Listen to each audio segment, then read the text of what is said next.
ये आपका आज का संपादकीय पाठ है।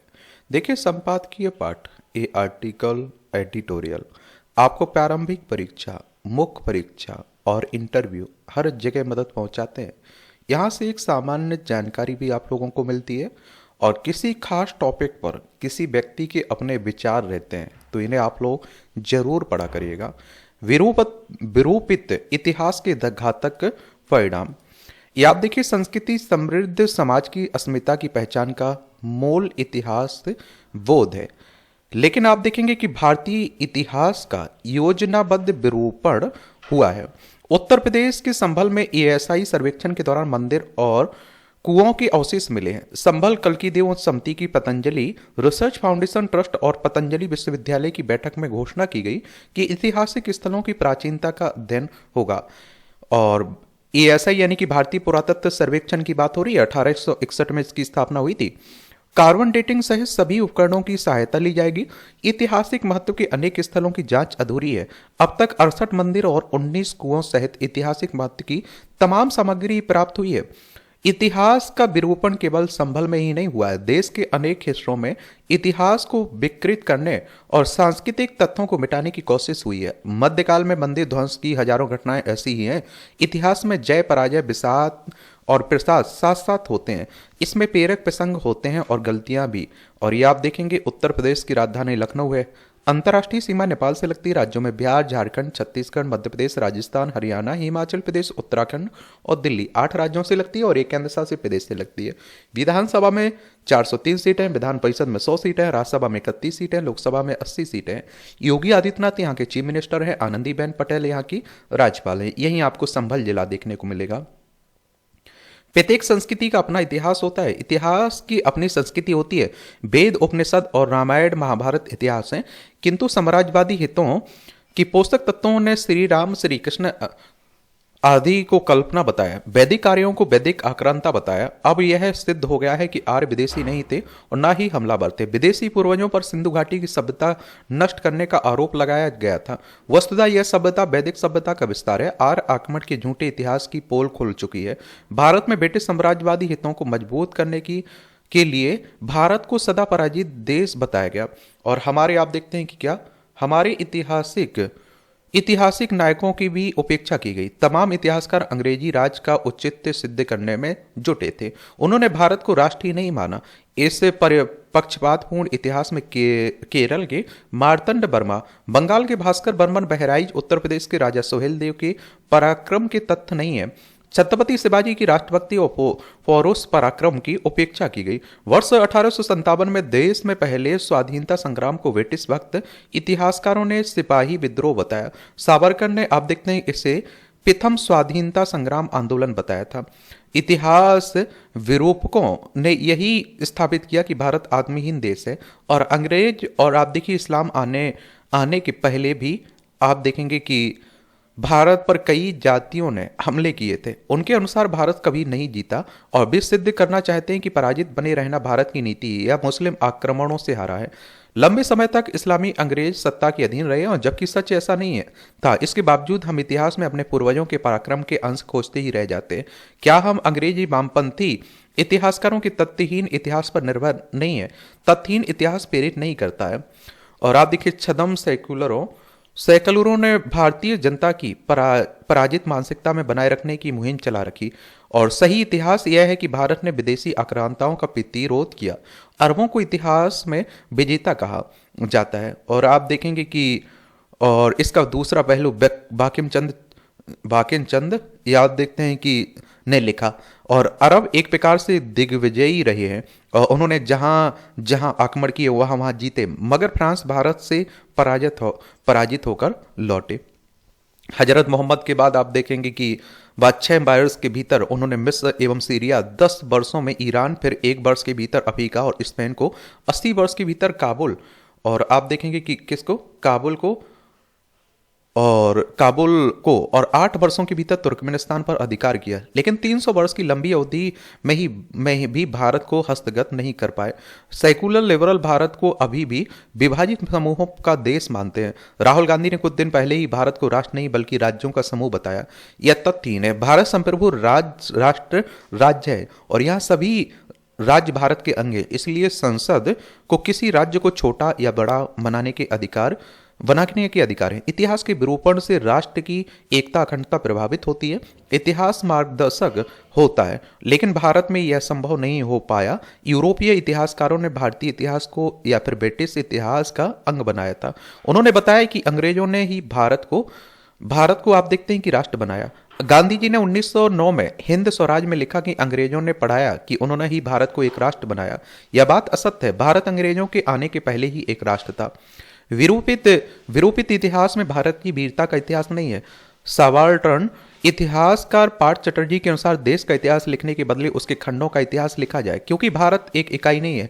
भारत को इकाई न मानना कुत्सित इतिहास बोध है। इतिहास विवेचन में पुरातत्व मुख्य घटक होता और नदियां भी इतिहास विवेचन की सामग्री हैं।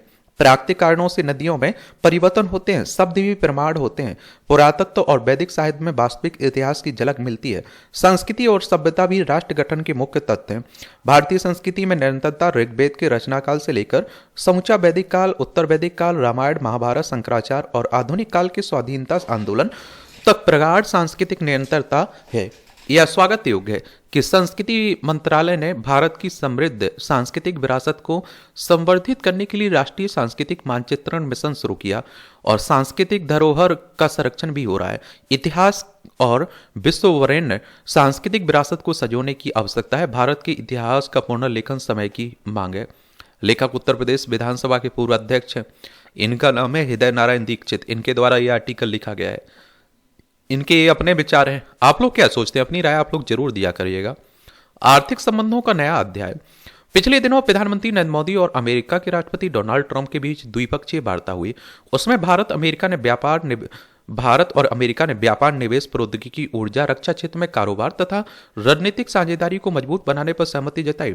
दोनों देशों ने अमेरिका के व्यापार घाटे को कम करने और व्यापार पर गतिरोध की भी टैरिफ को कम करने, अधिक अमेरिकी तेल एवं गैस और लड़ाकू विमानों की खरीद के बारे में बात करने और रियायतों पर भी सहमति व्यक्त की है। साथ ही भारत और अमेरिका के बीच वर्ष 2030 तक द्विपक्षीय व्यापार को $500 अरब तक पहुंचाने का लक्ष्य निर्धारित किया। भारत मध्य पूर्व यूरोप आर्थिक गलियारे के निर्माण के लिए मिलकर काम करने पर सहमत हुए। ट्रंप ने इसे सबसे बड़े व्यापारिक मार्गों में से एक बताया।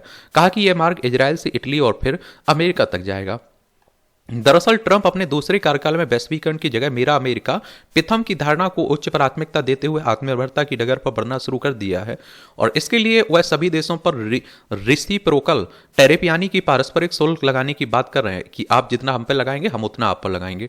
ट्रंप का कहना है कि जो देश अमेरिका पर जितना टैरिफ लगाता है वह उस पर अमेरिका भी उतना ही टैरिफ लगाएगा। इसी क्रम में ट्रंप ने कनाडा, मैक्सिको पर 25% और चीन पर 10% अतिरिक्त टैरिफ का ऐलान किया है और इस पर चीन ने पलटवार करते हुए अमेरिका पर 15% टैरिफ लगा दिया है। इससे अमेरिका और चीन के बीच ट्रेड वार का नया दौर शुरू हो गया है। वस्तुतः चीन, मैक्सिको, कनाडा से अमेरिका को सबसे ज्यादा व्यापार घाटा होता है। ये तीनों देश अमेरिका के लगभग $670 अरब व्यापार घाटे के जिम्मेदार हैं। वर्ष 2023 में अमेरिका को चीन से $317 अरब, मैक्सिको से $200 अरब और कनाडा से $153 अरब का व्यापार घाटा हुआ है। व्यापार घाटा तब होता है कि जब आप बेच कम रहे, खरीद ज्यादा रहे, तो घाटे में तो रहेंगे। जबकि अमेरिका के व्यापार घाटे में भारत की हिस्सेदारी सिर्फ $36 अरब रही। हालांकि ट्रंप भारत की ओर से अमेरिकी उत्पादों पर बहुत ज्यादा टैरिफ लगाने की शिकायत करते हुए बदले में भारत के उत्पादों पर भी टैरिफ लगाने की बात लगातार करते आए हैं। ऐसे में अब उनके द्वारा भारत के उत्पादों पर भी अधिक टैरिफ लगाए जाने की आशंका है। यही कारण है कि भारत ने अपने यहाँ कुछ अमेरिकी सामानों पर टैरिफ कम करना शुरू कर दिया है। वित्त वर्ष 2025-26 के आम बजट में भी भारत ने अमेरिका से आने वाले कई वस्तुओं जैसे मोटरसाइकिल, सैटेलाइट के लिए ग्राउंड इंस्टॉलेशन और सिंथेटिक फ्लेवरिंग एसेंसेंस जैसे कुछ सामानों पर शुल्क घटा दिया है। दोनों देशों ने अब एक दूसरे के लिए उपयुक्त टैरिफ तय करने पर सहमति जताई है। प्रधानमंत्री मोदी की ट्रंप के साथ वार्ता के बाद भारत के लिए चुनौतियों के बीच अवसर भी दिखाई दे रहे हैं। ट्रंप के पहले शासनकाल में भारत चीन के खिलाफ अमेरिकी शक्ति का फायदा नहीं उठा सका। ऐसे में अब ट्रंप द्वारा अमेरिकी प्रशासन की बागडोर संभालने के बाद भारत ने द्विपक्षीय वार्ता के साथ साथ ऐसी बहुआयामी रणनीति पर आगे बढ़ना शुरू कर दिया है और जिससे अमेरिका के साथ वैश्विक स्तर पर भी भारत के निर्यात को बढ़ाने में मदद मिल सके। वस्तुतः ट्रंप की नीति से भारत को चीन+1 के रूप में वैश्विक व्यापार में तेजी से बढ़ने का मौका भी मिलता हुआ दिख रहा है। चीन में मैन्युफैक्चरिंग करने वाली कई विदेशी कंपनियां भारत का रुख कर सकती हैं। इसमें कोई दो मत नहीं है कि जिन क्षेत्रों में चीन अमेरिका को प्रमुखता से निर्यात करता है, उनमें से कई क्षेत्रों में अमेरिका को भारत अपना निर्यात सरलता से बढ़ा सकता है। इन क्षेत्रों में इलेक्ट्रॉनिक्स, इलेक्ट्रिकल उपकरण, मोबाइल फोन, फुटवियर, कपड़ा, फर्नीचर, घर के सजावटी सामान, वाहनों के कलपुर्जे, खिलौने और रसायन आदि शामिल है। इस परिप्रेक्ष्य में भारतीय निर्यातकों को अमेरिका बाजार में पहुंच बढ़ाने के लिए आम बजट में घोषित किया गया एक्सपोर्ट प्रमोशन मिशन अहम भूमिका निभाएगा। और इसमें आप देखेंगे, और इस मिशन और मार्केटिंग प्रोत्साहन से निर्यातकों को अमेरिका के विभिन्न भागों में आयोजित प्रदर्शनियों में शामिल होने और अमेरिका में निर्यात योग्य नए उभरते क्षेत्रों की संभावनाओं का दोहन करने में मदद मिलेगी। उल्लेखनीय है कि जिस तरह ट्रंप अमेरिका प्रथम की रणनीति के साथ अमेरिका को तेजी से आर्थिक मजबूती देने का प्रयास कर रहे हैं, उसी तरह प्रधानमंत्री मोदी भी भारत प्रथम की रणनीति को आगे बढ़ाकर घरेलू उद्योग, कारोबार, अर्थव्यवस्था को तेजी से आगे बढ़ाने के मौके को मुट्ठी में ले सकते हैं। और देखिए, आयात का मतलब होता है कुछ खरीद रहे हैं, निर्यात का मतलब होता है कुछ बेच रहे हैं आप। उम्मीद है कि मोदी और ट्रंप की वार्ता भारत अमेरिका के बीच कारोबार बढ़ाने के साथ साथ चीन+1 के मद्देनजर भारत के लिए वैश्विक स्तर पर आर्थिक निर्यात के मौके निर्मित करने वाली साबित होगी। भारत अमेरिका, भारत मध्य पूर्व, यूरोप आर्थिक गलियारे को इजरायल से इटली तक ले जाएंगे और इससे भारत के आर्थिक विकास को नई गति मिलेगी। अमेरिका के साथ मजबूत आर्थिक कारोबारी रिश्ते भारत को 2047 तक विकसित देश बनाने के लक्ष्य को पूरा करने में भी मददगार साबित होंगे। लेखक Acropolis institute of management studies and research Indore के निदेशक हैं, इनका नाम है डॉक्टर जयंतीलाल भंडारी। इनके द्वारा यह लिखा गया है। ऊर्जा, विश्वास की शक्ति। जीवन में उतार चढ़ाव लगे रहते हैं। सुख और दुख कपड़ों की तरह है, सदैव एक ही कपड़े पहनकर नहीं रहा जा सकता। आज सुख है तो सदैव सुख बना रहना यह संभव नहीं है। दुख आज के सुख के पीछे कतारबद्ध होकर पहले से ही खड़ा है। दुख है तो सदैव दुख रहेगा, ऐसा भी नहीं है। जीवन में कोई भी दुख इतना बड़ा नहीं है कि पराजित ना किया जा सके। मनुष्य अपार शक्तियों का स्वामी है, उसकी सामर्थ्य के आगे कोई भी दुख, कोई भी विपत्ति खड़ी नहीं रह सकती। वास्तविक शक्ति आत्मबल है। सुख है तो संयमित रहे और दुख में धैर्यवान बने। संयम और धैर्य विश्वास से आते हैं। मन में अटल विश्वास हो, जीवन के सुमार्ग पर चलने का। पंछियों को देख मनुष्य में विश्वास किया कि वह भी उड़ सकता है तो उसे वायुयान बना लिया। मछलियों को देख उसे विश्वास हुआ कि वह भी जल के अंदर रह सकता है तो उसने पनडुब्बी बना ली। संसार में बहुत कुछ ऐसा हुआ जो मनुष्य के विश्वास का व्यवहार में परिवर्तित हो जाना था। यह नेरी बौद्धिकता नहीं है। मन का विश्वास ही बुद्धि और ज्ञान को आधार प्रदान करता है।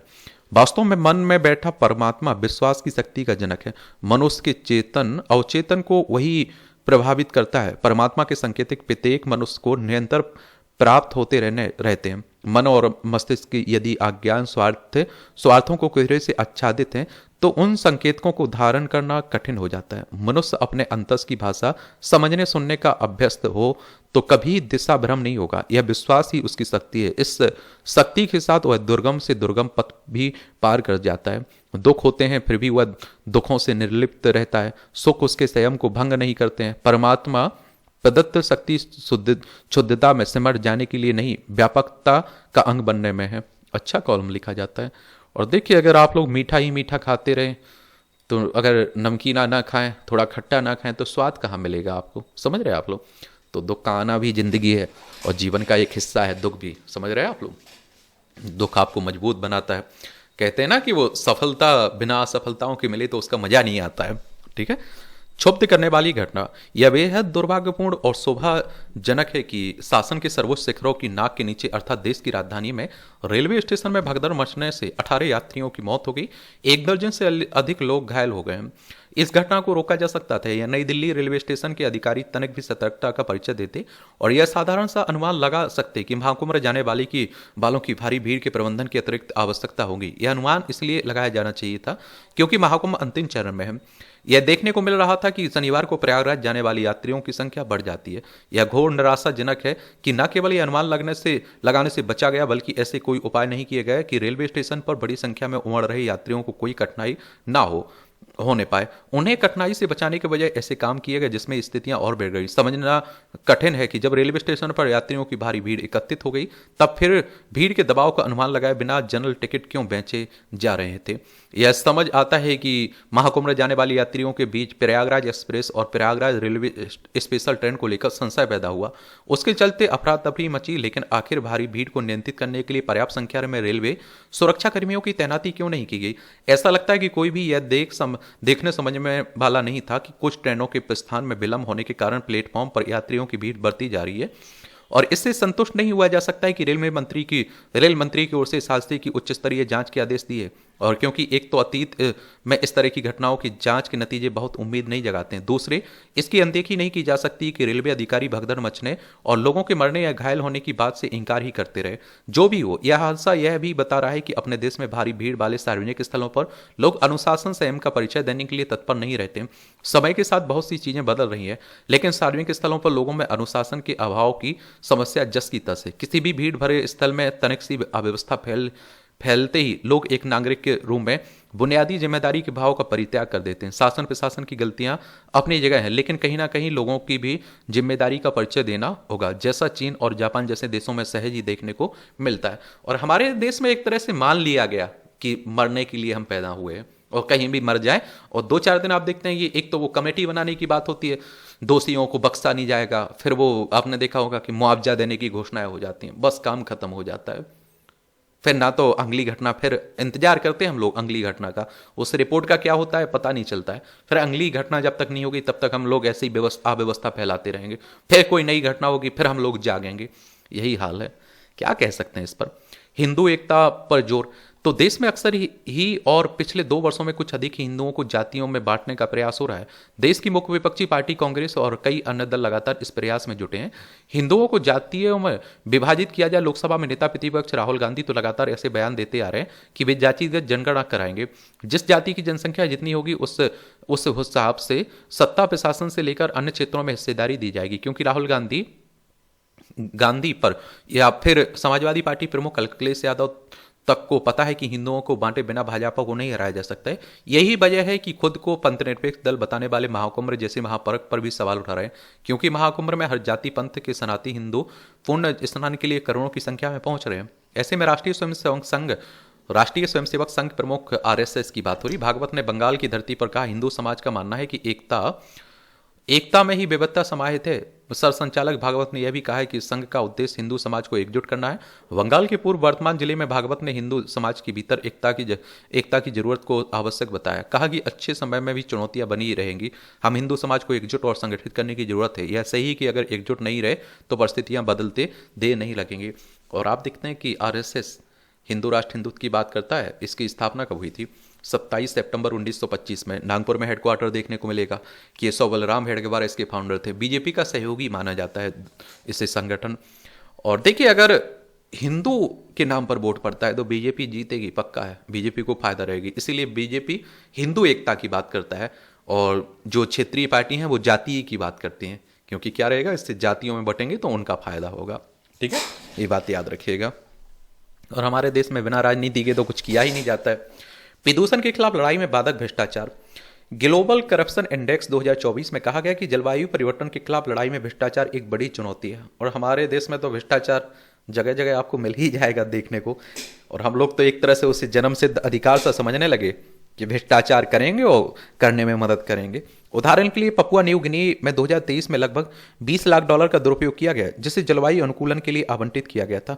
इसी तरह रूस में $78 लाख की जलवायु परियोजना वित्तीय अनियमितताओं के कारण विफल हो गई है। भ्रष्टाचार केवल वित्तीय घोटाले तक ही सीमित नहीं है, बल्कि यह जलवायु नीतियों और कानूनों को भी प्रभावित कर रहा है। जीवाश्म ईंधन कंपनियां और प्रदूषणकारी उद्योग अपने प्रभाव का इस्तेमाल यह सुनिश्चित करने के लिए करते हैं कि सरकारें उन पर सख्त पर्यावरण नियम न थोपें। इससे यह स्पष्ट होता है कि शक्तिशाली औद्योगिक समूह जलवायु वार्ता को अपने पक्ष में मोड़ने की कितनी क्षमता रखते हैं। भ्रष्टाचार के कारण पर्यावरण संबंधी अपराधों में भी तेजी से वृद्धि हो रही है, जिसमें अवैध खनन, वनों की कटाई, अवैध मछली पकड़ना शामिल है। विश्व बैंक के अनुसार इन अपराधों के कारण वैश्विक स्तर पर हर साल 80 से 230 अरब यूरो का नुकसान हो रहा है। विश्व बैंक की बात करें तो अंतर्राष्ट्रीय वित्तीय संस्थान है। इसकी स्थापना जुलाई 1944 में हुई थी। वॉशिंगटन डीसी यूएसए में इसका हेडक्वार्टर देखने को मिलेगा। जिन देशों को जलवायु वित्त की सबसे ज्यादा जरूरत है वे अक्सर भ्रष्टाचार के उच्च स्तर से जूझते हैं, जिसके कारण वहां वित्तीय सहायता का सही तरीके से उपयोग नहीं हो पाता है। जलवायु नीति पहल के अनुसार कुल जलवायु वित्त का 40% से ज्यादा हिस्सा ऊर्जा क्षेत्र में निवेश किया जाता है, लेकिन कई देशों में भ्रष्ट अधिकारियों और निजी कंपनियों की मिलीभगत के कारण यह पैसा गलत हाथों में चला जाता है। इससे अक्षय ऊर्जा परियोजनाओं में देरी होती है। ग्लोबल विटनेस की एक रिपोर्ट के अनुसार 2012 से अब तक 2000 से ज्यादा पर्यावरण कार्यकर्ताओं की हत्या की जा चुकी है। भ्रष्टाचार के प्रभाव को कम करने के लिए जलवायु वित्त और नीतियों में पारदर्शिता व जवाबदेही बढ़ाना आवश्यक है। पेरिस समझौते के अनुच्छेद 13 में पारदर्शिता की आवश्यकता पर जोर दिया गया है, लेकिन इसे कैसे लागू किया जाए इस पर स्पष्ट दिशा निर्देशों का अभाव है। ये आंकड़े आप लोग बता सकते हैं अगर आंसर राइटिंग कर रहे हैं, निबंध लिख रहे हैं आप लोग। भ्रष्टाचार जलवायु न्याय को भी प्रभावित करता है, क्योंकि हाशिए पर रहने वाले समुदाय जलवायु परिवर्तन से सबसे अधिक प्रभावित होते हैं। उदाहरण के लिए बांग्लादेश में जलवायु अनुकूलन परियोजना में भ्रष्टाचार के कारण गांव के बजाय सरकारी इंजीनियर के घर के पास चक्रवात आश्रय स्थल बनाया गया, जिससे जरूरतमंद लोगों लाभ से वंचित हो गए। अगर जलवायु परिवर्तन से प्रभावी ढंग से निपटना है तो भ्रष्टाचार को रोकना होगा। इसके लिए मजबूत निगरानी प्रणाली, प्रभावी भ्रष्टाचार विरोधी कानून, अंतर्राष्ट्रीय सहयोग शामिल है। मैंने एक शहर में देखा, एक होटल बना हुआ है, वीआईपी होटल बना हुआ है। वो आप देखिए पर्यावरण की धज्जियां, पेड़ों की जलवायु, एक तरह से आप देख रहे हैं कि पर्यावरण को धज्जियां उड़ा के बनाया गया है। लेकिन क्यों बनाया गया? क्योंकि उसने, आप देखते हैं, भ्रष्टाचार करके पैसे में से लेन देन करके सरकार में बड़ी बड़ी पहुंच होगी उसकी, तो उसने वो भूमि ले ली होगी। ऐसी जगह बनाया गया, मैं कह रहा हूं कि पर्यावरण परिस्थिति की धज्जियां उड़ रही भाई, उसकी आप देखिए पेड़ों को काट के बनाया गया, कोई कुछ बोलने वाला नहीं है। तो ये सब भ्रष्टाचार की वजह से भी रहता है। ये आप देखिए टिप्पणियां रहती हैं, इसे भी आप देख सकते हैं। इसकी पीडीएफ एजुकेशन सर्कल प्लेटफॉर्म है ना टेलीग्राम पर, वहां डाल दी जाती है, तो वहां से जाकर डाउनलोड कर लिया करिएगा। राजधानी को मिली समस्याओं से मुक्ति। अब दिल्ली में आप देखते हैं कि केंद्र शासित प्रदेश है। विधानसभा में आप सभी जानते हैं कि कितनी 70 सीटें हैं, राज्यसभा में 3 सीटें, लोकसभा में 7 सीटें हैं। यहाँ आप देखते हैं बीजेपी को बहुमत मिल गया है ना। देश की राजधानी दिल्ली में विधानसभा चुनाव में भारतीय जनता पार्टी को पूर्ण बहुमत प्राप्त हुआ है। चलिए विधानसभा चुनाव के बारे में और इलेक्शन कमीशन ऑफ इंडिया के बारे में एक सामान्य जानकारी आप लोग नीचे लिखिए। जो सवाल पूछे जाते हैं उसके जवाब आप लोग जरूर दिया करिएगा। हालांकि आप और भाजपा के बीच वोट प्रतिशत का अंतर 2% के आसपास ही रहा है, फिर भी आम आदमी पार्टी को सत्ता से बाहर करने हेतु भाजपा को भी यह घोषणा करनी पड़ी कि जो भी कल्याणकारी योजनाएं चल रही है उन्हें बंद नहीं किया जाएगा।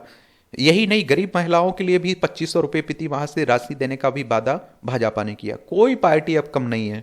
मोदी जी रेवड़ी की बात करते थे कि रेवड़ी नहीं होनी चाहिए, फ्री की रेवड़ी नहीं मिलनी चाहिए। आजकल वही घोषणाएं कर रहे हैं, देख रहे हैं। तो वो सब पार्टियां लगी हुई हैं और कोई पीछे नहीं रह सकती, उनकी भी मजबूरी है। जहां अरविंद केजरीवाल सरकार ने अपना सारा ध्यान मुफ्त की योजनाओं में लगा दिया, दिल्ली का विकास और सार्वजनिक योजनाओं का रखरखाव उसमें सबसे ज्यादा प्रभावित हुआ। दिल्ली के लोग पूर्व की भाजपा और कांग्रेस सरकार को उनकी विकास योजनाओं के नाते ही जानते हैं। जहां दिल्ली के मदन लाल खुराना की मुख्यमंत्री काल में दिल्ली की व्यस्त सड़कों पर मेट्रो का आगमन हुआ, जिसे बाद में कांग्रेस सरकार ने आगे बढ़ाया। दिल्ली पूरे देश में अपनी फ्लाईओवर, मेट्रो और सड़कों के लिए जाने लगी है। लेकिन केजरीवाल के शासन में दिल्ली का विकास लगभग रुक गया। पिछले 11 वर्षों में दिल्ली में शायद ही कोई नया फ्लाईओवर, विद्यालय, महाविद्यालय, विश्वविद्यालय अथवा अस्पताल बना। हालांकि केजरीवाल अपनी शिक्षा मॉडल को विश्व स्तरीय बताने, अपनी मोहल्ला क्लिनिक मॉडल की सफलता बताने में जुटे रहे, लेकिन जमीनी सच्चाई अलग ही कहानी बयां करी। देखिए एक बात आपको बता दूं कि भाई, ये अगर आप लोग वहां दिल्ली में रह रहे हैं तो आपको मालूम होगा, और मैं आप लोगों को बता दूं ना, क्योंकि ये कई बार क्या रहता है कि देख लिया करिएगा किसके द्वारा आर्टिकल लिखा गया है, उसकी विचारधारा क्या है। क्योंकि देखिए ये जो इनका नाम है डॉक्टर अश्विनी महाजन, इनकी अलग आपको दिख रहा है कि अरविंद केजरीवाल को कुछ नहीं किया, इसके लिए जिम्मेदार ठहरा है। कांग्रेस बीजेपी को थोड़ा अच्छा बता रहे हैं, तो ये जरूर याद रखा करिएगा। यमुना की सफाई और पर्यटन, दशकों की अनदेखी और यमुना में फैक्ट्रियों के प्रदूषण एवं अन्य गंदगी को यमुना में डालने और केंद्र तथा दिल्ली के बीच तालमेल के अभाव के चलते यमुना की गंदगी इन चुनाव में मुख्य मुद्दा रही है। केजरीवाल ने भी स्वीकार किया कि वे यमुना की सफाई का काम नहीं करा पाए। नई सरकार के सामने यह चुनौती रहेगी कि वादे के अनुसार वह यमुना की सफाई का काम को आगे बढ़ाए। यमुना की सफाई, नदी तट की सौंदर्यीकरण कोई असंभव काम नहीं है। ऐसा करके दिल्ली को सुंदर बनाया जा सकता है। यमुना तट को पर्यटन का आकर्षक केंद्र भी बनाया जा सकता है। दुनिया भर में नदियां पर्यटन का आकर्षण है। हमारे देश में भी नदियों के घाटों स्नानों की सनातन परंपरा है। पर्यटन क्षेत्र हमारी अर्थव्यवस्था में बड़ा योगदान भी देता है। आशा की जा रही सकती है कि आगामी कुछ वर्षों में यमुना की पवित्रता को पुनः स्थापित किया जा सकेगा। संसाधनों की नहीं है कमी। दिल्ली में प्रति व्यक्ति आय देश की प्रति व्यक्ति आय से लगभग दुगनी है। यही कारण है कि दिल्ली में प्रति व्यक्ति आय राजस्व भी सभी राज्यों के सम्मिलित प्रति व्यक्ति राजस्व की तुलना में लगभग दोगुना है। दिल्ली का कुल राजस्व आप देखिए 2013-14 में 25,919 करोड़ रुपए था, जो वर्ष 2023-24 के बजट अनुमानों के अनुसार 53,565 करोड़ रुपए तक पहुंच चुका है। इसके अलावा केंद्रीय कर प्राप्तियों का भी एक बड़ा हिस्सा दिल्ली को मिलता है। याद रहे, दिल्ली का अपना कर राजस्व सभी राज्यों के कर राजस्व का 2.5% है, जबकि देश की जनसंख्या में इसका हिस्सा मात्र 1.4% है। इसी राजस्व का लाभ उठाते हुए शीला दीक्षित सरकार ने अपनी शासन के 15 वर्षों में पूंजीगत व्यय को मात्र 510 करोड़ रुपए से बढ़ाकर 7,430 करोड़ रुपए कर दिया था। खुद का खेत का विषय है कि 2023-24 तक इसे सिर्फ 16,230 करोड़ रुपए तक बढ़ाया गया। पूंजीगत अथवा विकासशील व्यय पर्याप्त रूप से नहीं बढ़ने का मुख्य कारण यह था कि केजरीवाल सरकार अपने बजट का बड़ा हिस्सा मुफ्त बिजली पानी के अलावा प्रचार पर खर्च करती थी। 2025-23-24 में 557 करोड़ रुपए से ज्यादा का प्रावधान प्रचार के लिए रखा गया था। समझा जा सकता है कि यदि केजरीवाल सरकार मुफ्त की योजनाओं की बजाय दिल्ली के विकास कार्यों पर खर्च करती तो दिल्ली की तस्वीर कुछ अलग होती। ऐसे में नई सरकार के समक्ष यह चुनौती रहेगी कि कैसे जन कल्याणकारी योजनाओं को जारी रखते हुए विकास के लिए पर्याप्त संसाधन आवंटित करें। क्या हो प्राथमिकता? दिल्ली के सभी क्षेत्र में जल आपूर्ति सुनिश्चित करना, शहरी कूड़े का निदान, स्वच्छता की व्यवस्था, झुग्गी झोपड़ी के स्थान पर हाउसिंग की सही व्यवस्था, आवश्यकता के अनुसार सड़कों का चौड़ीकरण, फ्लाईओवरों का निर्माण और सड़कों का रखरखाव समेत विविध विकास कार्यों को केंद्र में रखकर बजट बनाने की जरूरत होगी। अपने चुनाव अभियान के दौरान भाजपा ने दिल्ली के झुग्गी निवासियों को एक वादा किया, उन्हें पक्का मकान मिलेगा। इस वादे को इस कारण भी निभाना जरूरी है क्योंकि इसी के द्वारा दिल्ली को एक सही पहचान मिल सके। कूड़ा एवं ट्रैफिक प्रबंधन, दिल्ली अपने कूड़े के ढेर के लिए देश और दुनिया में बदनाम है। यह जरूरी होगा कि नई प्रौद्योगिकी की प्रयोग और पर्याप्त संसाधन आवंटित कराते हुए ये आप देखिए दिल्ली क्या कराते हुए आप देखेंगे कि दिल्ली को कूड़े से मुक्ति दिलाते हुए उसे उसकी सही पहचान दिलाई जाए। और दिल्ली में लगातार बढ़ते ट्रैफिक जाम से निजात दिलाने के लिए फ्लाईओवर के निर्माण, सड़कों के चौड़ीकरण और आप देखते हैं कि सड़कों के सही रखरखाव हेतु पर्याप्त संसाधन जुटाने होंगे। अंत में नई सरकार के लिए एक अत्यंत महत्वपूर्ण जिम्मेदारी उसे पर्यावरण प्रदूषण से मुक्ति दिलाने की होगी। और आप देखेंगे कि शेष दुनिया के अनुभवों से सीख लेते हुए दिल्ली में वाहनों के प्रदूषण को कम करने, धूल को न्यूनतम करने, फैक्ट्री इत्यादि द्वारा जल प्रदूषण को समाप्त करने और विभिन्न प्रकार के अन्य प्रदूषणों को सीमित करने समेत कई कदम उठाने होंगे। आप लोग क्या सोचते हैं? अब देखिए, राष्ट्रीय प्रवक्ता हैं भारतीय जनता पार्टी के राजधानी के विकसित होने की बड़ी उम्मीद, ये लिख रहे हैं, तो ये तो अपनी उपलब्धियां बताएंगे भाई, सीधी सी बात है। ये अमृत स्नान ना परब, यह है महाकुंभ का लोक देश। देखिए, महाकुंभ एक प्रयागराज शहर है ना उत्तर प्रदेश में, पहले इलाहाबाद के नाम से जानते थे। इसकी अंतर्राष्ट्रीय सीमा नेपाल से लगती राज्यों में बिहार, झारखंड, छत्तीसगढ़, मध्य प्रदेश, राजस्थान, हरियाणा, हिमाचल प्रदेश, उत्तराखंड और दिल्ली से लगती है। विधानसभा में 403 सीटें हैं, बताया ना आपको कि नहीं बताया? बता दिए ना, उसी की बात हो रही। छत्तीसगढ़ में अभी जो इस चुनाव हुए थे स्थानीय, उन्हीं की बात हो रही है। चलिए, पढ़ना हो तो पढ़ सकते हैं, छोड़ना हो तो छोड़ सकते हैं। जो काम के आर्टिकल रहते हैं, काम के तो सब में कुछ ना कुछ आपको सीखने को मिलता है, लेकिन जो आपकी परीक्षा के लिए जरूरी रहते हैं उन पर हम लोग बात कर लेते हैं। और बताइए, आप लोग कुछ आपके सवाल हों, सुझाव हों मेरे लिए तो जरूर बता सकते हैं। धन्यवाद।